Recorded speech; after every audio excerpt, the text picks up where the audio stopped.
world has a strange way of bringing strangers together at the exact moment one heart is breaking and another is trying its best to survive. On a bright morning in Portland, Oregon, one that should have felt safe, warm, and ordinary, a young woman named Claire found herself frozen on a sidewalk, surrounded by men whose intentions felt anything but harmless. And just a few steps away, a single dad named Marcus, who had learned the hard way what fear looks like in another's eyes, felt something inside him snap as he saw her silently pleading for an escape she couldn't voice. If you believe in kindness, humanity, and second chances, please like, comment, share, and subscribe to support more stories like this.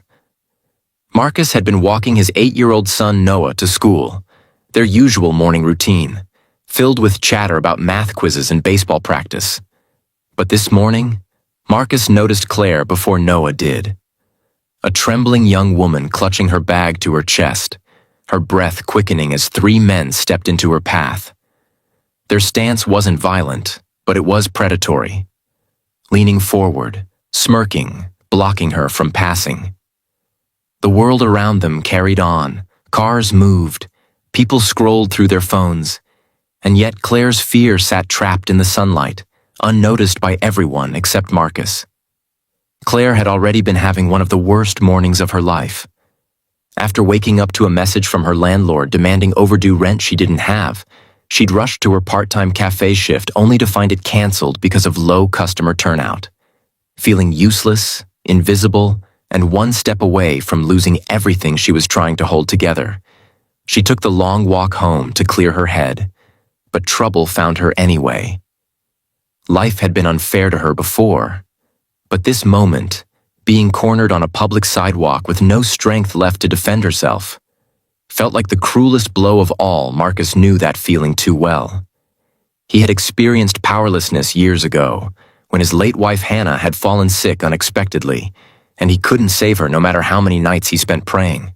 Losing her had carved a wound so deep that some days, even breathing felt like lifting stones. But since then, raising Noah alone had taught him something important. When you see someone drowning in fear, you don't walk away. You step in, even if shaking, even if unsure, even if the world tells you to mind your own business. Because he had once wished someone would have done the same for him and Hannah. Without breaking stride, Marcus placed a steady hand on Noah's shoulder and guided him behind him, telling him quietly to stay back. Noah nodded, already understanding from his father's tense shoulders that something was wrong.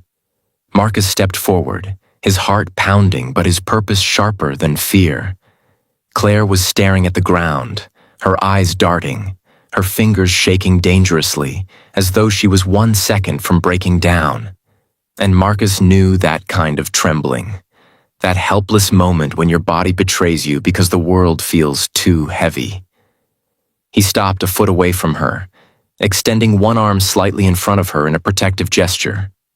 The men looked up, surprised but not intimidated yet. But Marcus wasn't bluffing. He stood tall, shoulders squared, voice steady but low as he demanded space. Not with threats, not with aggression, but with a conviction so sharp it sliced right through their smug arrogance. Something in his stance, something in his eyes, made the men hesitate. Maybe they realized he wouldn't step back. Maybe they realized he wasn't alone. Or maybe they finally saw Claire as a human being instead of an easy target. Whatever it was, one by one, they backed away.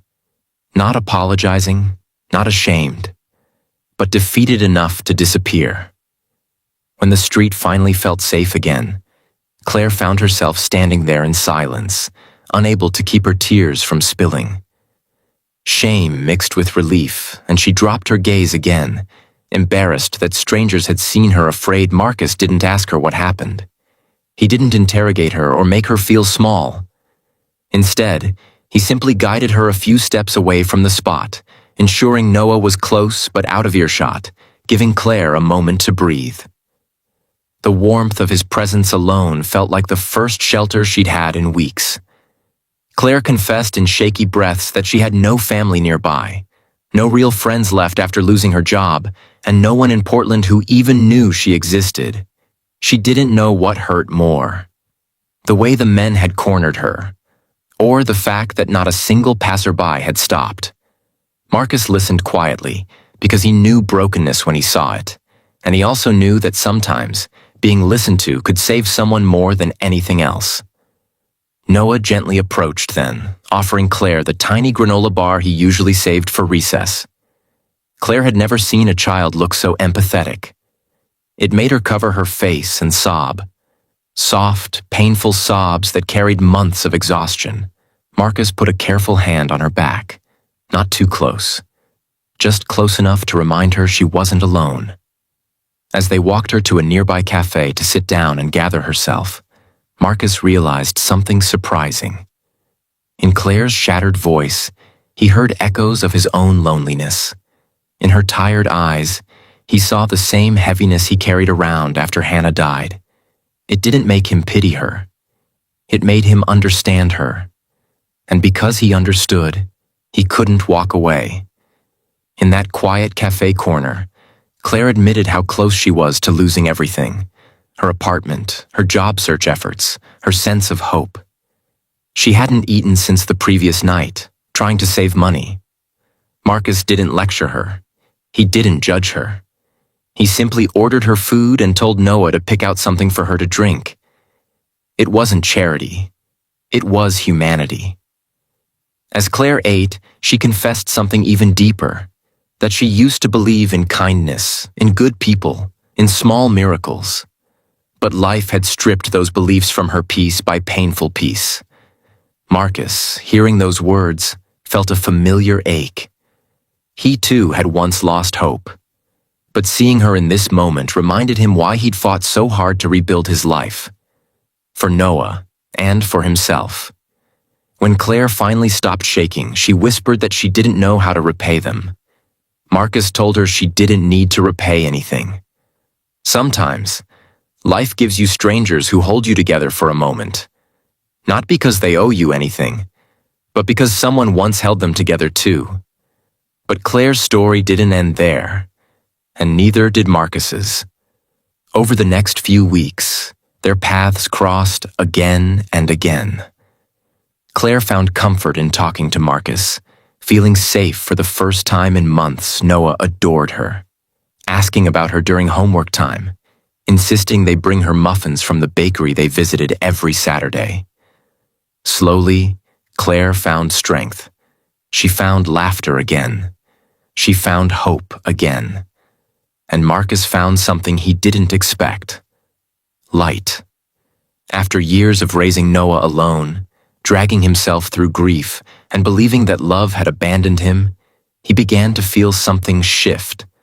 Claire didn't replace Hannah, nor was she meant to, but she brought warmth back into his life. She brought presence, connection, possibility. One evening, after a long talk in the park, Claire confessed quietly that his kindness had changed her, that he had reminded her people still cared, that he had shown her the kind of love the world forgot to teach. Marcus didn't respond with words. He simply held her gaze, letting his heart speak in the silence between them. Their story became one of healing. Two people wounded by life finding comfort in each other. Claire grew stronger, more confident. Marcus became happier, more open. And Noah, with innocent clarity, saw what they both feared to voice: that they were becoming a family long before they realized it. If this story touched your heart even a little, please like, comment, and share to support more emotional stories. Before the ending, tell viewers to comment. Comment below. Should Marcus and Claire's story continue in more episodes? In time, Claire found stability, a new job, and a renewed sense of worth. Marcus found courage to love again. And on one quiet evening, with Noah laughing beside them, Marcus gently took Claire's hand, not to rescue her this time, but to walk forward together into a life they both finally felt they deserved. And somewhere deep inside, Claire knew. She wasn't blocked anymore. She was finally free.